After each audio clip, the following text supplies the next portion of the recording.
Thanks for tuning in to Your Truth. Last week we uncovered how many billions of dollars the wars in Iraq, Afghanistan, and Pakistan are costing the American taxpayers.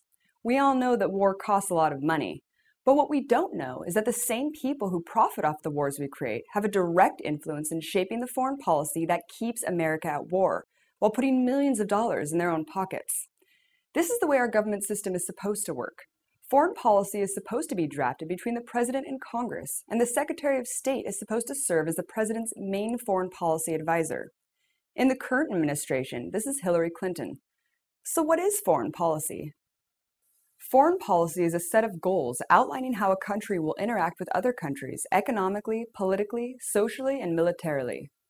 These days, many of our elected representatives have become merely the messengers of foreign policy prescriptions that were created by councils and think tanks comprised of CEOs and executives from the largest corporations in the world. On these councils sit executives from every major industry, from food to media, and most shockingly, national defense. Do you think there's a conflict of interest when the CEOs of major defense corporations are advising our lawmakers on foreign policy? Before you decide, ask yourself this. If you were the CEO of Lockheed Martin, the largest defense corporation in America, and 95% of your company's $35 billion annual profit came directly from government contracts that employ you to supply war materials, would you want the war to end? Especially if you personally enjoyed a $21 million increase in compensation from 2005 to 2008 as a direct result of the war on terror? Between 2001 and 2005, defense corporations' annual profits climbed 189%. And the CEOs of these corporations that benefited the most from this profit increase sit on councils together with our politicians to recommend, suggest, and prescribe foreign policy. In this segment of Your Truth, we're going to be taking a look at how much influence the CEOs of the top defense corporations have on the shaping of our foreign policy, specifically the foreign policy that keeps us at war. Let's start with Robert Stevens, who we mentioned earlier as the CEO and president of Lockheed Martin, the #1 defense corporation in the nation.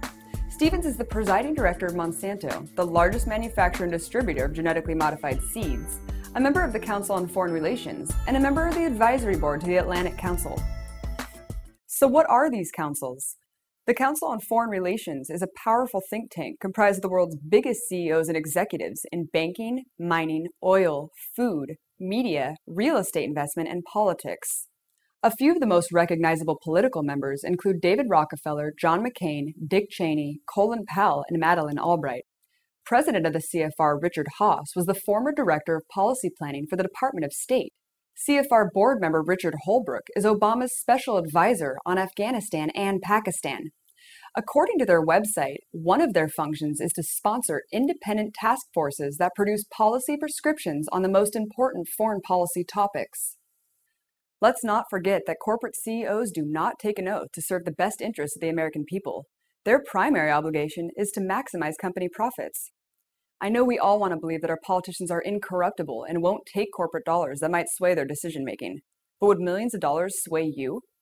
According to recent reports from OpenSecrets.org, 151 members of Congress in 2006 had up to $195.5 million of their personal assets invested in defense corporations. So what does this mean? Well, when members of our Congress vote to keep us at war, are they doing it for the safety of the American people, or are they doing it for personal gain? Also, major defense corporations were heavily involved in the 2008 elections. Lockheed Martin gave over $2.6 million in total political campaign donations, with 49% to Democrats and 51% to Republicans. Boeing gave over $2.2 million in 2008, with 58% going to Democrats. General Dynamics provided over $1.6 million to both parties. Northrop Grumman spent over $20 million in 2008 hiring lobbyists to influence Congress, and Raytheon spent $6 million on lobbyists in the same period. Wow, that's a lot of money. I wonder what these corporations expect in return for their campaign handouts. All we have to do is look at the policy prescriptions they draft and provide to our politicians. For example, let's take a look at one of the Atlantic Council's most recent proposals outlining U.S. policy objectives with Pakistan. Senator John Kerry, who personally has more than $30 million invested in defense companies, and Atlantic Council Chairman Chuck Hagel presented the plan to the Senate Foreign Relations Committee for review on February 25th of this year. According to their mission statement, the Atlantic Council focuses on drafting roadmaps for U.S. policy towards the Balkans, Cuba, Iraq, Iran, and Libya. Other than Robert Stevens, CEO of Lockheed Martin, who else belongs to this council? Corporate membership includes the top 4 defense corporations in America: Lockheed Martin, Boeing, Northrop Grumman, and Raytheon. Another interesting fact is that General Jim Jones left as chairman of the Atlantic Council to work as Obama's national security advisor, and 4 other prominent officials from Obama's administration are also members: Susan Rice, Richard Holbrooke, General Eric Shinseki, and Anne-Marie Slaughter. Need more proof of the revolving door relationship between corporations and government? President Obama recently nominated Raytheon's Senior VP for Operations and Strategy, William Lynn, for the number 2 position at the Pentagon. The current CEO of Boeing, James McNerney Jr., is a sitting member of the Business Roundtable.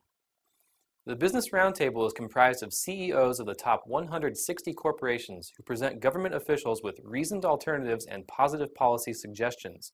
Also, it is not unusual for Business Roundtable members to meet with the president and his staff in private.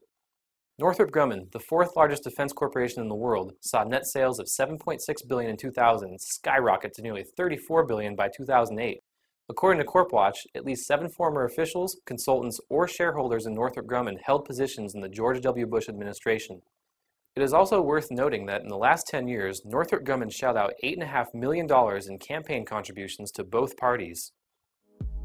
To spell it out, defense corporations are making billions off war. In the Atlantic Council, the Council on Foreign Relations, and the Business Roundtable, we have CEOs and politicians working together to draft and implement foreign policy. The cozy relationship that many in our government share with the most powerful leaders in the defense industry should be a cause of great concern for every American. If our foreign policy decisions are based on corporate business interests, the voices and opinions of American voters will be sidelined and ignored. Tune in next week to find out what people are doing all over the world to stop the corruption and end the war.